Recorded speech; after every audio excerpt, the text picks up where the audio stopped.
สวัสดีเด้อ FC ทุกคนเด้อนี่พบกันคือเก่ามื้อนี้มาอยู่กองอ้อยคือเก่าเนาะมากินมีดไปเตือนหนึงเรามาเตียนในประมาณ2-3 มื้อเนี่ย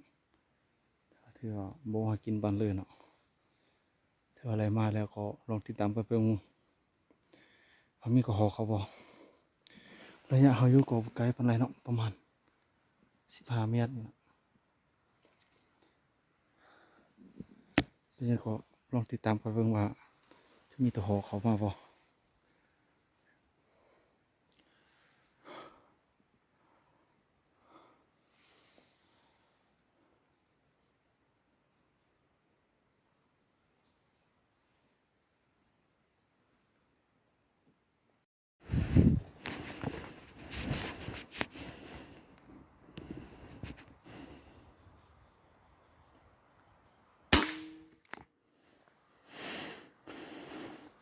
เรียบร้อยทุกคนไปตกกันไหนนะเกือบเสียหลักประมาณ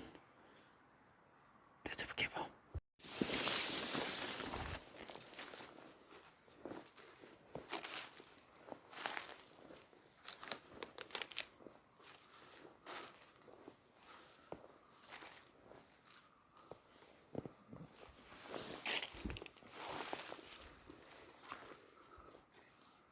ได้แล้วทุกคน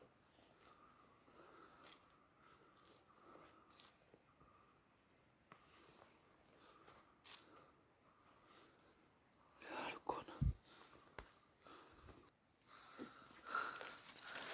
นี่ทุกคนนะตัวเลขตัวกันไหนอ่ะคนลองติดตามไปรู้ว่าจะมีตัวเข้าหรือเปล่า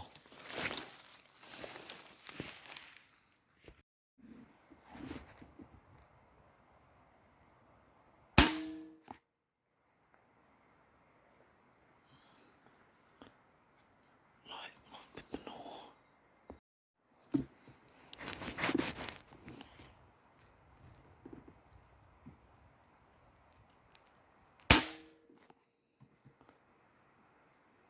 เรียบร้อยทุกคนเป็นตัวโน